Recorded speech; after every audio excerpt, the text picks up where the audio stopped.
जय हिंद दोस्तों, मैं आप सभी को आइडियल स्टडी पॉइंट में स्वागत करता हूं। मैं आप सभी के बीच लेकर आ गया हूं क्लास 10th का आपका जो संस्कृत बुक है ना, पीयूषम, उसका मैं चैप्टर 11 लेकर आ गया हूं। चैप्टर का नाम है दोस्तों व्याघ्र पथिक कथा, जो हितोपदेश से लिया गया है। ठीक है, इस चैप्टर में हम लोग जितने भी ऑब्जेक्टिव क्वेश्चन और जितने भी सब्जेक्टिव क्वेश्चन आने वाले हैं एग्जाम में, उन सभी का इसी वीडियो में कंप्लीट देखने वाले हैं।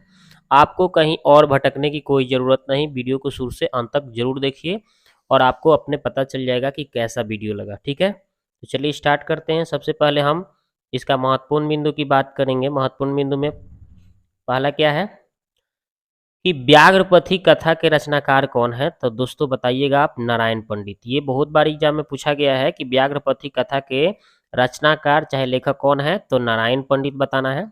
अब देखिए अगला, व्याघ्रपथी कथा में हितोपदेश नाम नीति कथा ग्रंथ मित्रलाभ खंड से लिया गया है। ठीक है, यानी ये व्याघ्रपथी कथा कहाँ से लिया गया है? तो हितोपदेश से लिया गया है, नीति कथा से लिया गया है, ग्रंथ से, मित्रलाभ से खंड से, याद रखिएगा।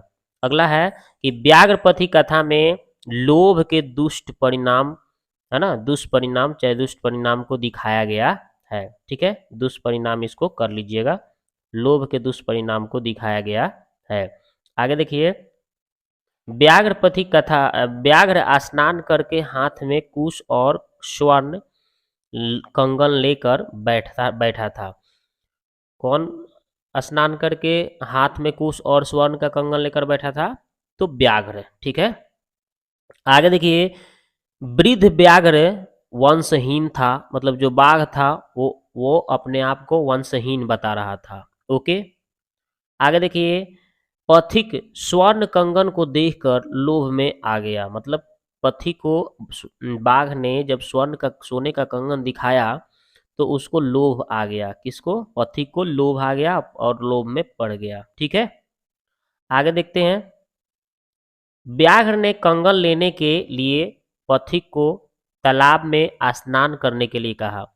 जब सोने का कंगन जब बाघ दे रहा था तो पथिक लेने को लालच में पड़ के लेने को तैयार हुआ, तो बाघ ने क्या कहा कि ये आपको कंगन ग्रहण करने से पहले आपको इस तालाब में स्नान करना पड़ेगा, पवित्र होना पड़ेगा, तभी ये मैं दूंगा, क्योंकि मैं पुण्य का काम कर रहा हूँ। ठीक है, ये बोला था। आगे देखिए, व्याघ्र ने पथिक से झूठ झूठ बोला, है ना, कि मेरा नख और दांत गल गए हैं। बाघ ने क्या कहा था? उसको झूठे जाल में तो फंसा रहा था ना पथिक को, तो उसने झूठ बोला कि मेरा नख भी झड़ गया है, मेरा दांत भी गल गया है, देखो मैं शिकार नहीं कर सकता अब। ठीक है, पुण्य का काम कर रहा हूँ। आगे देखिए, व्याघ्र ने पथिक को मार डाला। व्याघ्र ने क्या किया? लास्ट में पथिक को अपने जाल में फंसाकर पंख युक्त तालाब में फंसा दिया और उसको मारकर खा गया। आगे है, पथिक गहरे कीचड़ में फंस गया। जब तालाब में वो नहाने के लिए पथिक गया तो वो पंख युक्त तालाब था और उसमें गया तो फंस गया, और जिसका फायदा उठाकर बाघ ने उसे मार डाला और खा गया। आगे देखिए, ज्ञान क्रिया के बिना भार के समान है। अगर आपके पास ज्ञान है, अगर आप इसका यूज नहीं करते, उपयोग नहीं करते, तो ये आपका भार के समान हो जाएगा। ठीक है, आगे देखिए, क्रियावान ही ज्ञान सार्थक होता है। अगर जो आदमी क्रिया करता है उसी का ज्ञान सार्थक होता है, मतलब जो ज्ञानी है और उस ज्ञान का यूज करके लोगों का कल्याण का काम करते हैं, उनका ज्ञान सार्थक माना जाता है। आगे देखिए, पथिक ब्राह्मण मूर्ख था। पथिक जो था ब्राह्मण तो था, लेकिन वो मूर्ख था, सोने के कंगन के लालच में पड़कर अपना जान गंवाना पड़ गया उसको। ठीक है, आगे देखिए, व्यवहारिक ज्ञान के अभाव में शास्त्र ज्ञान व्यर्थ होता है। अगर व्यवहारिक ज्ञान नहीं है, अगर आप शास्त्र भी जानते हैं, तो वो भी आपका ज्ञान व्यर्थ माना जाएगा। आगे देखिए, किसी हिंसक पशु या बुरे लोगों पर विश्वास नहीं करना चाहिए। यानी कोई भी हिंसक जानवर है, पशु है या बुरा लोग है, तो उस पर कभी विश्वास नहीं करना चाहिए। अब हम देखेंगे वस्तुनिष्ठ प्रश्न, यानी कि ऑब्जेक्टिव प्रश्न का उत्तर देखेंगे। ये रहा आपका ऑब्जेक्टिव। तो चलिए पहला हम प्रश्न देखेंगे, व्याघ्रपथी कथा के लेखक कौन है? तो नारायण पंडित है। आगे देखिए, व्याघ्रपथी कथा किस ग्रंथ से लिया गया है? तो हितोपदेश से लिया गया है। अगला क्वेश्चन है, बाघ कहाँ बैठा था? तो तालाब के किनारे बैठा था, है ना, एक चौतरे पर बैठ गया था। आगे देखिए, बाघ कैसा था? तो बाघ बूढ़ा हो गया था। बूढ़ा बाघ के हाथ में क्या था? तो सोने के कंगन था। अपने को वंशहीन कौन कहता था? तो बाघ अपने को वंशहीन बता रहा था। आगे है, ईदम सुवर्णम कंगनम गृहीताम किसने कहा था? तो बाघ ने कहा था, ये सोने का कंगन आप ग्रहण कर लीजिए। किसने कहा? तो बाघ ने कहा। आगे देखिए, वृद्ध बाघ क्या देना चाहता था? तो सोने का कंगन देना चाहता था। वृद्ध बाघ को किसने दान देने को उपदेश दिया था? तो कोई धार्मिक व्यक्ति ने।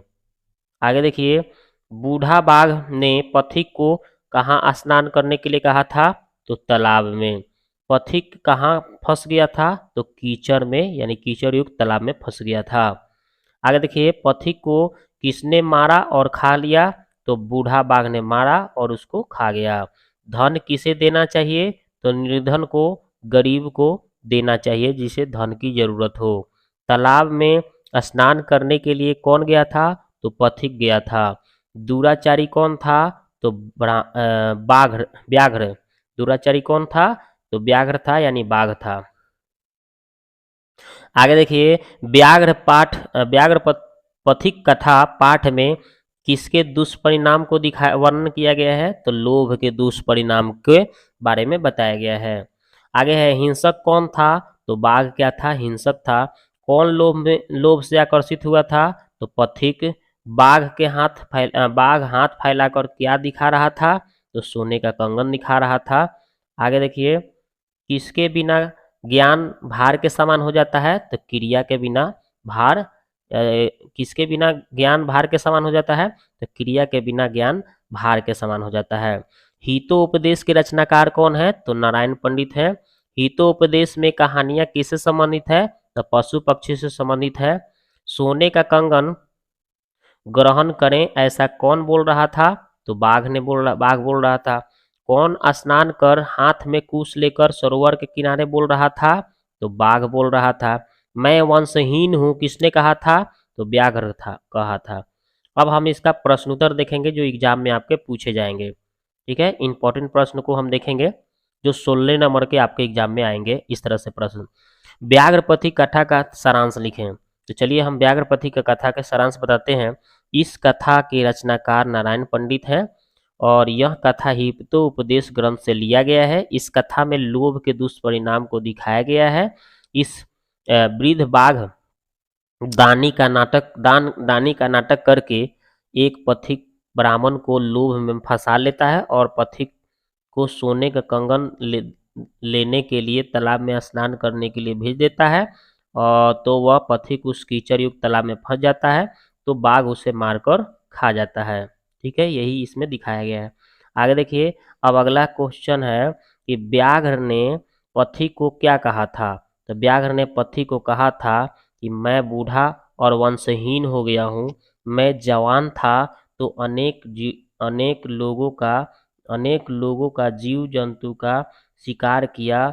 अब मैं पाप से मुक्त होना चाहता हूँ, इसलिए मैं तुम्हें सोने का कंगन दान में देना चाहता हूँ। आगे देखिए, पथिक व्याघ्र के बात में क्यों आ गया? पथिक सोने के कंगन के बात सुनकर मन ही मन सोचने लगा कि ऐसा अवसर भाग्य वाले को ही मिलता है। धन कमाने में थोड़ा खतरा तो होता ही है।